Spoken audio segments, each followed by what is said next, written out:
अंतरराष्ट्रीय युवा विद्वान, जैन दर्शन में यूनिवर्सिटी टॉप व गोल्ड मेडलिस्ट, जैन सिद्धांत एवं न्याय विषयों को सरलता से समझाने वाले, यूएसए, इंग्लैंड, ऑस्ट्रेलिया आदि अनेक देशों में जैन धर्म की महती प्रभावना करने वाले, पंडित टोडरमल पुरस्कार, युवा विद्वत रत्न आदि अनेक पुरस्कारों से सम्मानित मूर्धन्य विद्वान डॉक्टर संजीव कुमार गोधा जयपुर द्वारा जानिए धर्म का मर्म। इस कार्यक्रम के प्रायोजक हैं सागर मध्य प्रदेश के एक साधर्मी भाई की ओर से इन प्रवचनों का प्रसारण किया जा रहा है। नमो आयर्याणम, नमो वज्रायाणम, नमो लोये सव्यसाहुनम। ओकारं बिंदु संयुक्तं नित्यं ध्यायन्ति योगिनः, कामदं मोक्षदं चैव ओंकाराय नमो नमः। अविरल शब्द घनोग प्रक्षालित सकल भूतल मलकलंकः, मुनिभिरुपासित तीर्था सरस्वती हरतु नो दुरितान्। अज्ञानतिमिरान्धानां ज्ञानाञ्जनशलाकया चक्षुरुन्मिलितं येन तस्मै श्रीगुरुवे नमः। श्री परम गुरुवे नमः। परम्पराचार्य गुरुवे नमः। सकल कलुष विध्वंसकं श्रेयसां परिवर्धकं धर्म संबंधकं भव्य जीव मन प्रतिबोधकारकं पुण्य प्रकाशकं पाप प्रणाशकमिदं शास्त्रं श्री संयम प्रकाशनामधेयम्। अस्य मूल ग्रंथ कर्तारे श्री सर्वज्ञ देवास्तरोत्तर ग्रंथ कर्तारे श्री गणधर देवा प्रति गणधर देव तेषां वचनानुसार महासाध्य आचार्य श्री कुंदकुंदामनाय आचार्य सूर्यसागरेण विरचितं श्रोतारः सावधानतया शृण्वन्तु। मंगलम भगवान् वीरो मंगलम गौतमो गणी मंगलम कुंदकुंदाद्यो जैन धर्मोस्तु मंगलम सर्वमंगल मांगल्यम सर्वकल्याणकारिकं प्रधानं सर्वधर्माणां जैनं जयतु शासनं जैनं जयतु शासनं जैनं जयतु शासनं।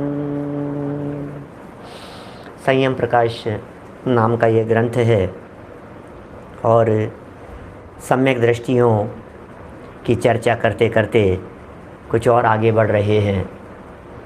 इतनी सुंदर बात कल यहाँ कही कि संसार में प्रत्येक प्राणी दुखी है। इस संसार में हर जीव दुखी है, हर जीव परेशान है। दुखों और परेशानियों के कुछ कारण बतलाए, 4 प्रकार के दुखों की चर्चा की थी। टोडरमल जी साहब ने 4 प्रकार की इच्छाओं की चर्चा की है। यहाँ सूर्य सागर जी साहब ने 4 प्रकार के दुख बता दिए। एक प्रकार के दुख कहे सहज दुख, एक कहे शारीरिक दुख, एक कहे आगंतुक दुख और एक कहे मिथ्यात्वादिक भावों जन्य दुख। क्या बड़े गजब गजब का स्वरूप है। सहज दुखों में भूख प्यास जैसे दुख कहे थे जो प्राणियों को सहज दिखाई देते हैं। शारीरिक दुखों में होने वाले कष्ट तकलीफ़ों की चर्चा की थी। आगंतुक दुखों में जो माथे पर आकर पड़ गए हैं ऐसे दुख बतलाए। और चौथे प्रकार के दुख कहे मिथ्यात्व आदि विकारी भावों जन्य जो दुख हैं, आकुलता जन्य जो दुख हैं, टेंशन मानसिक दुख, उन दुखों की बात कही।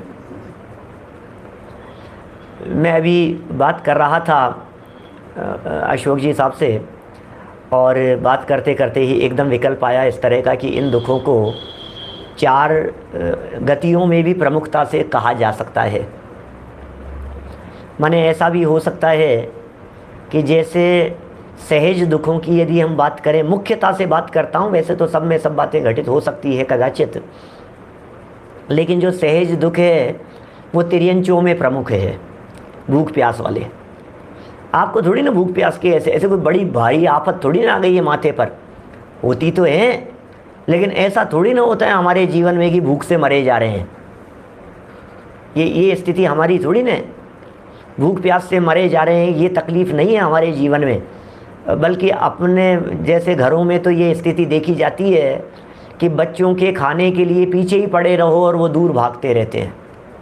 लाला करके घर में माताओं बहनों की स्थितियां देखता हूँ, लाला करके बच्चों को खिलाना चाहती है, मुंह में घास देना चाहती हैं, लेकिन बच्चा भागता रहता है। तो अब उनको क्या भूख प्यास की वेदना की बात कहे। लेकिन तिर्यंचियों की हालत बहुत ख़राब है। एक रोटी का टुकड़ा फेंको और 4 कुत्ते उसके ऊपर लपकते हैं। तो तिर्यंचियों में ये सहज दुख हैं भूख प्यास के। क्या नारकियों में जो दुख हैं वो शारीरिक दुखों को प्रमुख कर सकते हैं नरक में, प्रमुखता से बात कह रहा हूँ। और मनुष्यों में आगंतुक दुख खतरनाक है। चाहे जब जो आ गया भाई साहब, अरे यार ये क्या आफत आ गई, क्या ये दुकान में आग लग गई, ये बिल ज़्यादा आ गया, ये भारी टेंशन हो गई, किसी ने कुछ कह दिया, कहीं ना कुछ न कुछ। तो ये आगंतुक दुख मनुष्यों में ज़्यादा दिखाई देते हैं। और यदि देवों की हम बात करें तो देवों में न तो आगंतुक दुख हैं, न देवों के भूख प्यास जन्य दुख हैं, न देवगति में शारीरिक दुख हैं। तो फिर देवगति में क्या होंगे? बोले चौथा नंबर दिया है ना, क्या सम्यक दर्शन बिन दुख पाए। ये देवों के दुखों की बात हम कह सकते हैं, मानसिक दुख हैं। इस तरह से प्रमुखता से भी इन्हें देखा जा सकता है। और बाकी तो मनुष्यों के भी भूख प्यास की वेदनाएं तो होती ही है, क्या करें। सर्दी गर्मी भूख प्यास की जो वेदनाएं हैं ये मनुष्य गति के जीवों में भी देखी जाती है। शारीरिक दुख भी मनुष्यों के कम नहीं हैं और आगंतुक दुख भी हैं, क्या ठीक है ना। मनुष्यों में तो चारों ही लागू होते हैं, क्या करें। मनुष्य गति से चारों गतियों के रास्ते खुले हैं और चारों ही गतियों से मनुष्य गति का रास्ता खुला है, क्या माने मनुष्य एक ऐसा जंक्शन है, मनुष्य गति, जहाँ से नरक में भी जा सकता है, देव भी बन सकता है, तिर्यंच भी बन सकता है और मनुष्य भी बन सकता है। और कहीं का भी मनुष्य तिर्यंच देव नारकी मनुष्य भव में जन्म ले सकता है।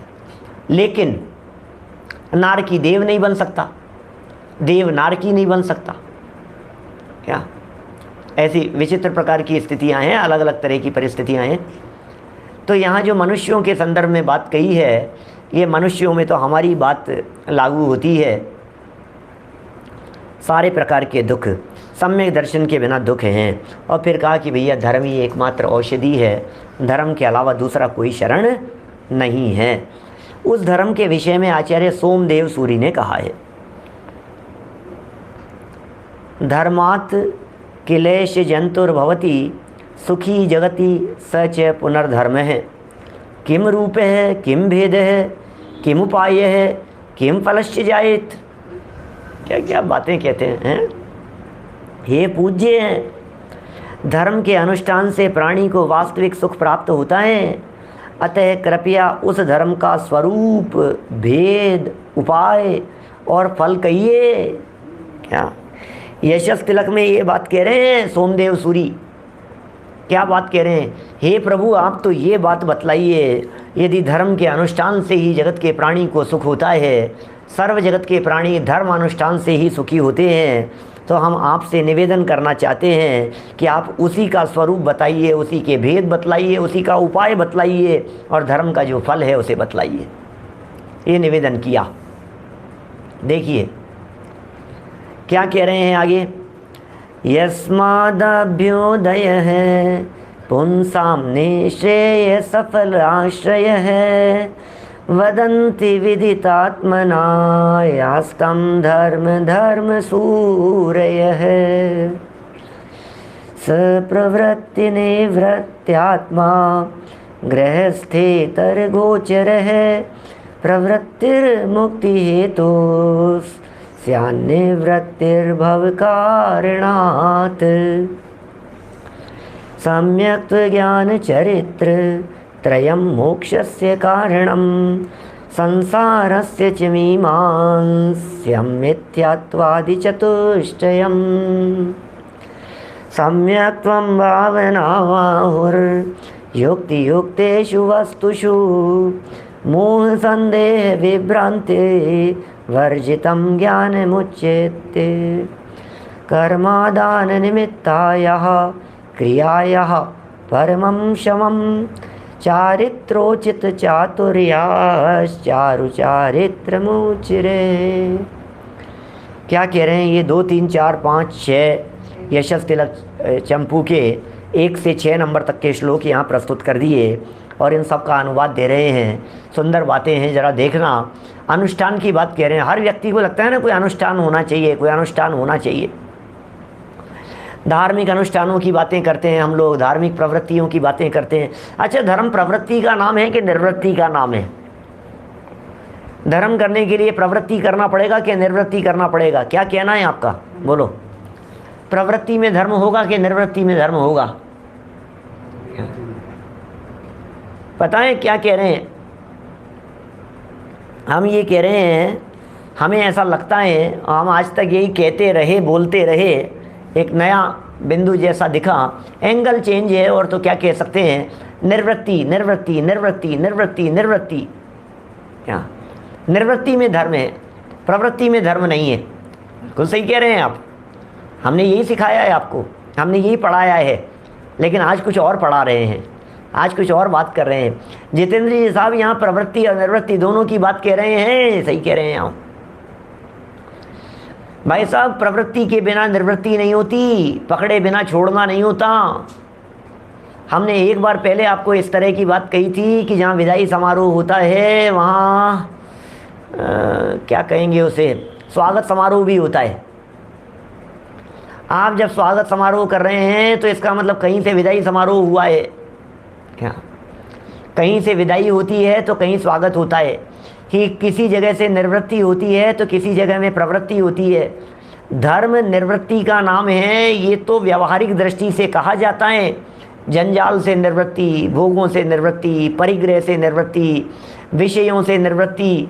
विनू भाई, जब हम ये कहते हैं निर्वृत्ति में धर्म है तो हम ये कहते हैं भैया घर गृहस्थी, विषय कषाय, व्यापार रोजगार, दुनियादारी, द्वंद्व फंद, इनमें मत उलझो, इन सब से निवृत्ति लो।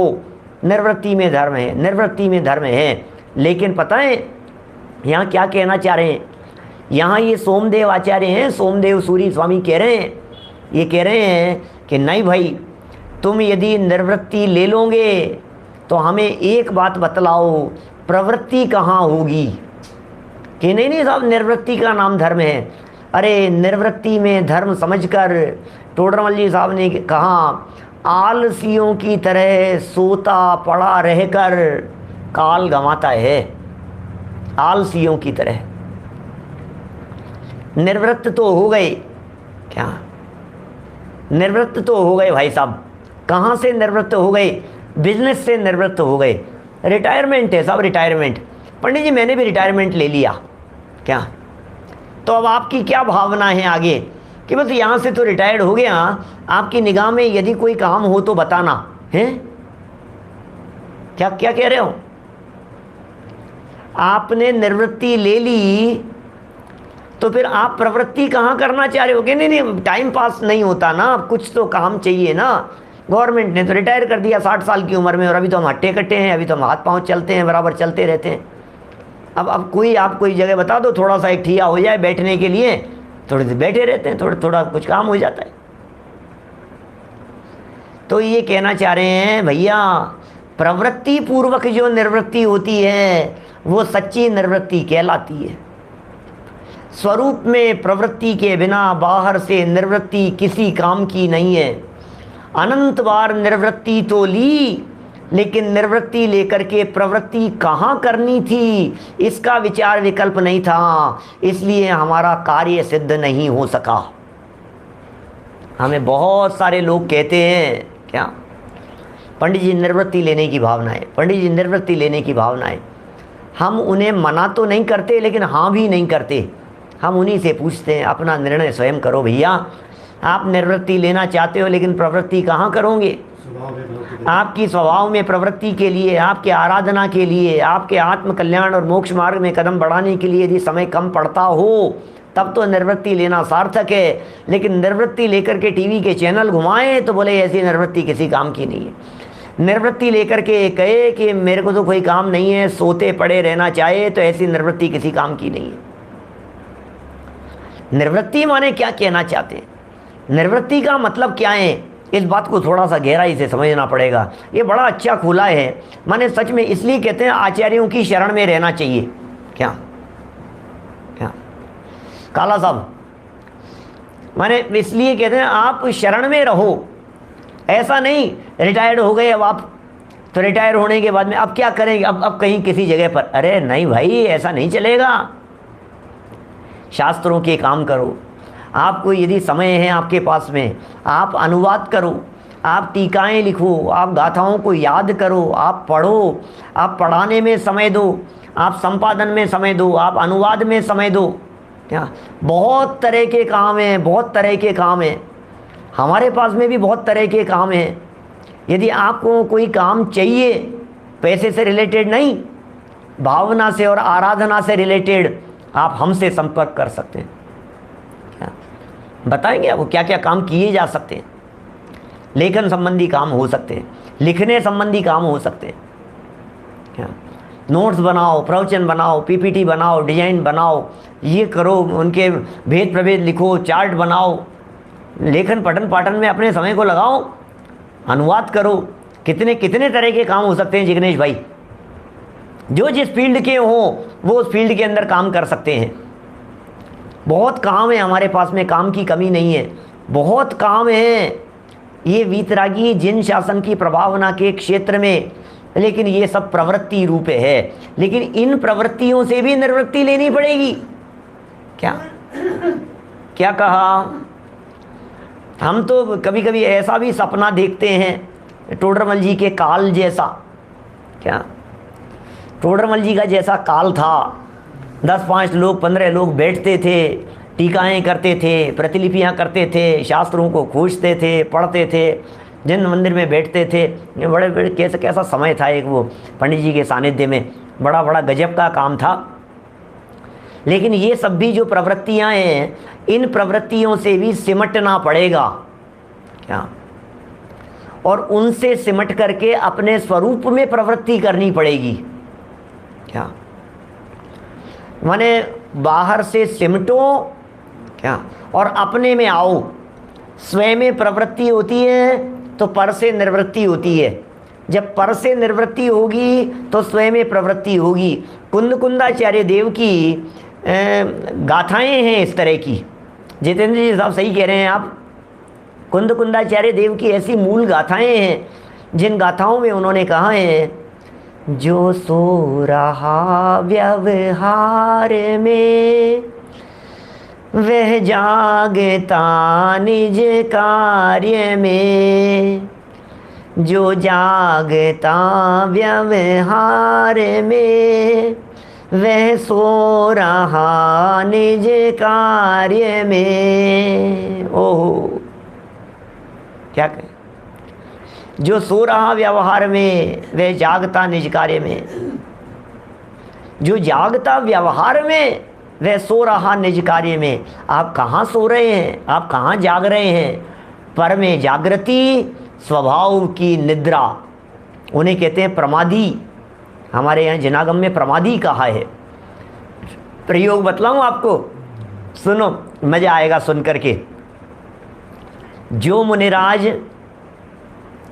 आहार के लिए निकले हैं, जो मुनिराज विहार के लिए चल रहे हैं, एक स्थान से दूसरे स्थान पर विहार कर रहे हैं, जो मुनिराज बहुत एक्टिव होकर के शास्त्र लिख रहे हैं, जिनवाणी ये कहती है, नितिन भाई, जिनवाणी ये कहती है प्रमादी है। क्या कहा? जो मुनिराज एक्टिव होकर के शास्त्र लिख रहे हैं, अभी बताऊंगा, सुनो। शास्त्र लिख रहे हैं एक्टिव होकर के, क्या और विहार कर रहे हैं, जिनवाणी ये कह रही है प्रमादी है। और जो मुनिराज कुछ भी नहीं कर रहे, आंखें बंद करके हाथ पे हाथ धर करके बैठे हैं, जिनवाणी ये कह रही है ये अप्रमादी है। एक प्रमत्त गुणस्थान है, एक अप्रमत्त गुणस्थान है। आहार विहार आदि का जो गुणस्थान कहा है वो छठा गुणस्थान प्रमत्त गुणस्थान कहा है। बोले ये विहार करना, चलना, भाग दौड़ करना, बोले ये तो प्रमादियों के काम है। राकेश मोदी जी साहब बोलो, ये तो प्रमाद के काम है, प्रमत्त गुणस्थान के काम है। और बोले जब ये सारे काम रुक जाते हैं और अपने स्वभाव में प्रवृत्ति होती है तो कहते हैं अब अप्रमादी है। जब आंख बंद की तो अप्रमादी, और जब दौड़ रहे थे, लिख रहे थे, शास्त्र लिख रहे थे, तो बोले प्रमादी। छठे सातवें गुणस्थान की व्याख्याएं, छठे गुणस्थान किसका नाम और सातवां गुणस्थान किसका नाम। यद्यपि उसमें भी यदि बारीकी में जाएंगे तो फिर हम यही कहेंगे कि विहार के काल में भी सातवां गुणस्थान होता रहता है, आहार के काल में भी सप्तम गुणस्थान में चले जाते हैं, और ध्यान अवस्था के काल में बैठे हुए भी छठे गुणस्थान में आ जाते हैं क्या। लेकिन वस्तु स्थिति तो यही है भाई साहब, कौन प्रमादी और कौन अप्रमादी। प्रवृत्ति करते हुए प्रमादी और प्रवृत्ति नहीं करते हुए बोले ये प्रमादी नहीं है, ये जागृत हैं। आंखें बंद किए हुए जागृत हैं और आंखें खोलकर चार हाथ जमीन देख करके चलते हुए बोले प्रमादी है। अब ये बातें ही बड़ी गजब की है जिनवाणी की। कौन माने इन सब बातों को, कौन स्वीकार करे भैया। क्या स्वभाव की अपेक्षा है, गुणस्थानों की अपेक्षा है, आगम की बात है भाई साहब। जिनवाणी की बातें हैं, अंदर से इन बातों को जानो, पहचानो, समझो तो पता लगे कि ये क्या रहस्य है, ये क्या बातें कही जा रही है। देखिए, जिन कर्तव्यों के अनुष्ठान में मनुष्यों को स्वर्ग और मोक्ष की प्राप्ति हो उसे शास्त्रकार धर्माचार्यों ने धर्म कहा है। धर्म किसका नाम, धर्म किसे कहें, शास्त्रकारों ने धर्म किसे कहा। तो कहा ऐसे अनुष्ठान, ऐसे कर्तव्य, ऐसी क्रियाएं, ऐसी प्रवृत्तियां जो स्वर्ग मोक्ष की दाता हों। अब इसमें स्वर्ग की बात भी ले ली है क्योंकि व्यवहार धर्म है और एक निश्चय धर्म है क्या। एक का नाम व्यवहार धर्म, एक का नाम निश्चय धर्म। तो व्यवहार और निश्चय धर्म की जो प्राप्ति है, ये जो मार्ग है, यह मार्ग शास्त्रकारों ने उसे धर्म कार्य कहा है क्या। अभी कुछ लोगों के समझ में नहीं आई है बात। ये जो बात कही है, हमारे यहाँ शास्त्रों में 14 गुणस्थान कहे हैं। 1 मिनट में बताता हूँ बात, जितना आ जाए उतना ठीक है, और यदि नहीं भी आए तो चिंता नहीं करना, धीरे धीरे जुड़े रहेंगे तो सब बातें समझ में आने लग जाएगी। सुनिए, हमारे यहाँ एक गुणस्थान है प्रमत्त गुणस्थान, छठे गुणस्थान का नाम है। 7वें गुणस्थान का नाम है अप्रमत्त गुणस्थान। प्रमत्त शब्द का अर्थ होता है प्रमाद और अप्रमत्त का अर्थ होता है अप्रमाद। तो प्रमाद किसका नाम, तो साहब ये तो एक्टिव दिख रहे हैं कि जो बाहर में एक्टिव दिख रहा है इसका मतलब वो अपने स्वभाव में इनएक्टिव है क्या। क्या कहा, जो बाहर में सावधान दिख रहा है ना वो अंदर में इनएक्टिव है क्या, और जो अंदर में सावधान है वो बाहर में इनएक्टिव है। ये ऐसा ही है, जो साधना में लगा हुआ है ऐसा समझिए, जो आराधना, जो सच्ची आराधना करते हैं वे प्रभावना के कार्य में उलझते नहीं हैं, और जो प्रभावना के कार्य में उलझते हैं वे सच्ची आराधना कर नहीं पाते हैं। यह बात अलग है कि सच्चे आराधकों के माध्यम से स्वयमेव प्रभावना हो जाती है। क्या कहा, सच्चे आराधकों के माध्यम से स्वयमेव प्रभावना हो जाती है, लेकिन वे प्रभावना में उलझते नहीं हैं। आप देखिए, वीर शासन जयंती पर्व निकला है और बहुत महत्वपूर्ण बात कहता हूँ, ध्यान देना। हमारे तीर्थंकर बनने वाले जीव, तीर्थंकर बनने वाले जो जीव हैं वे जीव दीक्षा लेने के बाद मौन धारण क्यों कर लेते हैं, बोलो। यदि वे एकाध प्रवचन भी रोजाना किया करें तो कितनी प्रभावना हो जाए भाई साहब। इस कार्यक्रम के प्रायोजक हैं सागर मध्य प्रदेश के एक साधर्मी भाई की ओर से इन प्रवचनों का प्रसारण किया जा रहा है।